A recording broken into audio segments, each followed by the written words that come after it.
गर्ग संहिता के गोलोक खंड में गोलोक का अत्यंत सुंदर चित्रण किया गया है। इस खंड की एक कथा के अनुसार जब पृथ्वी दानव, दैत्य व असुर स्वभाव के मनुष्य और दुष्ट राजाओं के दुराचार के भारी भार से दुखी होकर गौ का रूप धारण करके ब्रह्मदेव के पास गई, तो ब्रह्मदेव ने पृथ्वी की समस्या के निवारण के लिए सभी देवताओं सहित विष्णु लोक जाने का निर्णय किया। जब वे सब भगवान विष्णु के पास पहुंचे तो उन्होंने उन्हें भगवान कृष्ण के पास चलने का अनुग्रह किया। ये सुनकर कि भगवान विष्णु से बड़ी भी कोई शक्ति है, सभी बहुत आश्चर्यचकित हुए। उन्होंने तो आज तक ये ही जाना कि एक ब्रह्मांड है और उसमें त्रिमूर्ति ही परम ब्रह्म भगवान है। वे सब ब्रह्मांड के शिरोभाग की ओर चले, जिसका वामन के बाएं पैर के अंगूठे से भेदन हो गया था। उसमें ब्रह्मद्रव्य भरा हुआ था। वे सभी जलयान से उससे बाहर निकले।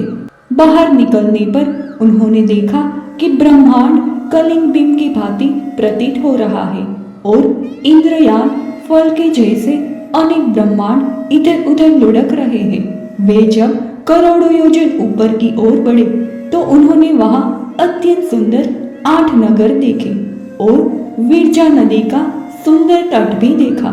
वहीं ऊपर उन्हें करोड़ों सूर्यों की ज्योति का पुंज दिखाई पड़ा, जिससे देवताओं की आंखें चौंधिया गई। देवताओं ने उस ज्योतिर्पुंज की भगवान विष्णु के कहने पर प्रार्थना की, जिससे वे ज्योतिर्पुंज परम शांतिमय धाम प्रतीत होने लगा। उसमें प्रवेश करने पर उन्हें सर्वप्रथम 1000 मुख वाले शेषनाग के दर्शन हुए। उन सभी ने शेषनाग को प्रणाम किया और आगे धाम में प्रवेश किया। उन सब ने देखा कि वे स्थान अपने अंदर असीम सुख, शांति व समृद्धि अपने अंदर समेटे था। उन्हें उस धाम का कहीं अंत ही नहीं दिखता था।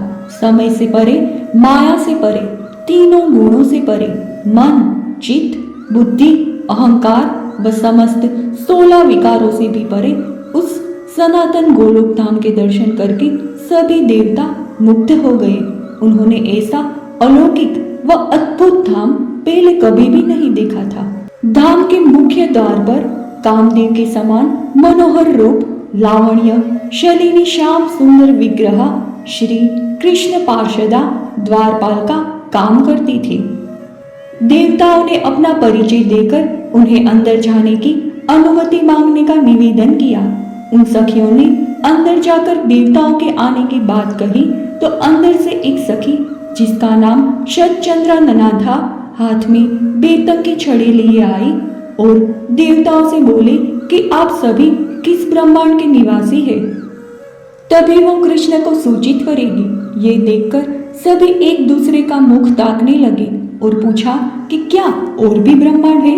शतचंद्रानना बोली कि क्या उन्हें नहीं पता कि विरजा नदी में असंख्य ब्रह्मांड तैर रहे हैं और वे तो ऐसे बोल रहे हैं कि उन्हें अपने ब्रह्मांड के अलावा किसी दूसरे का पता ही नहीं। ठीक गुलर के फल में रहने वाले कीड़े की तरह, जैसे उन्हें अपने फल के अलावा किसी दूसरे का पता ही नहीं होता।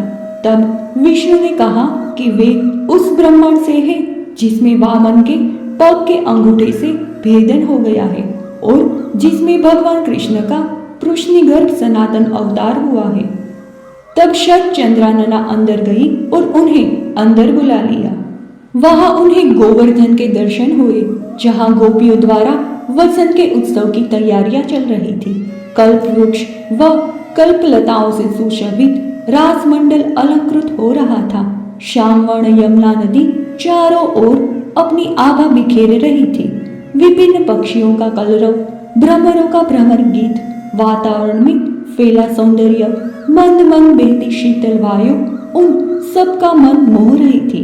32 वनों से घिरा नीच निकुंज 4 दीवारी व खाइयों से अत्यंत सुंदर लग रहा था। आंगन का भाग लाल रंग वाले वटों से अलंकृत था। 7 प्रकार की मणियों से बनी दीवारें तथा आंगन का फर्श शोभा पा रहा था। करोड़ों चंद्रमाओं के मंडल की छवि जैसे चंदोवे चमक रहे थे। दिव्य पताकाएं, खिले हुए फूल, मत मयूर और कोयल का कलरव चारों दिशाओं को आनंदित कर रहा था। ये सब देख देवता आश्चर्य व आनंद से भरे जा रहे थे। वहां पर निवास करने वाली गोपियां बाल सूर्य की भांति कांतिमान है व अरुणपीत कुंडल धारण करने वाली सखियां 100 चंद्रमाओं के समान गौरव वर्ण से उद्दासित होती है। स्वच्छंद गति से चलने वाली वे सुंदरियां दर्पण में अपना मुख निहारती हुई या जलकुंड में अपना श्रृंगार निहारती हुई आंगन में भागी फिरती है। उनके गले में हार व बाहों में केयूर शोभा दे रहे हैं। नूपुर व चूड़ियों की मधुर संकार वहां गूंजती रहती है। वे गोपांगनाएं मस्तक पर चूड़ामणि धारण करती है। उनकी खिलखिलाती हंसी वातावरण को परिशुद्ध कर रही है। उनकी कांति उस स्थान को आनंदित कर रही है। वहां द्वार द्वार पर विभिन्न प्रकार की गायों का दर्शन होता है। वे गौएं विभिन्न प्रकार के दिव्य आभूषणों से सज्ज है और सफेद पर्वत के समान प्रतीत हो रही है। सबकी सब दूध देने वाली व नई अवस्था की है। सभी को पूंछ का रंग पीला है। उनके घंटों व मंजीरों से सब और ध्वनि गुंजितमान होती रहती है। वे सब किंकिणी झालों से विभूषित है। वे विभिन्न रत्नों से बनी हार व मालाएं पहने हुए हैं। उनके सिंगों पर सोना मढ़ा गया है। सभी सुशीला सुरुचा व सद्गुणवती है। ऐसी सुंदर व भव्य गायें वहां सब और विचर रही है। वहां पर विभिन्न रंगों की गायें हर ओर दिखाई पड़ती है। दूध देने में समुद्र की तुलना करने वाली उन गायों के शरीर पर युवतियों के कर चिन्ह सुशोभित है। हिरण के समान छलांग भरने वाले बछड़े भी दिखाई पड़ते हैं। गायों के झुंड में कुछ बैल भी है जिनकी लंबी गर्दन व लंबे सींग है। गायों की रक्षा करने वाले ग्वाले या चरवाहे भी वहां हैं जो अपने हाथों में बेतंग की छड़ी लिए हुए हैं। वो मनोरम दृश्य देखते ही बनता है। गोलोक पर हजार दल वाला भव्य व दिव्य कमल सुशोभित है। ऐसा लगता है मानो वे कोई दिव्य ज्योतिर्पुंज हो। उसके ऊपर 16 दल का कमल है व उसके भी ऊपर एक 8 दल का कमल सुशोभित है। उसके ऊपर चमचमाता हुआ दिव्य सिंहासन है। 3 सीढ़ियों वाला वे सिंहासन अनमोल व अलौकिक दिव्य रत्नों व मणियों से अलंकृत होता है। उसी पर श्री भगवान कृष्णचंद्र श्री राधिका जी के साथ विराजमान है। वे युगल रूप भगवान मोहिनी आदि 8 सखियों व श्री दामा सहित 8 गोपालकों द्वारा सेवित है। उनके ऊपर हंस के समान सफेद रंग के पंखे जले जा रहे हैं और हीरों से जड़ित चंवर डुलाए जा रहे हैं। भगवान की सेवा में ऐसे करोड़ों छत्र प्रस्तुत है जो कोटि चंद्रमाओं के समान उज्जवल है। भगवान कृष्ण के वाम भाग में श्री राधिका जी से उनकी बाईं भुजा सुशोभित है। भगवान ने स्वेच्छा से अपने दाएं पैर को टेढ़ा करके रखा है।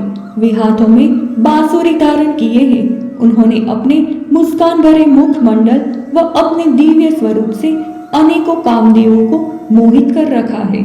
उन श्री हरि के मेघों के समान श्यामल कांति है। भगवान गले में सुंदर वनमाला धारण किए हुए हैं।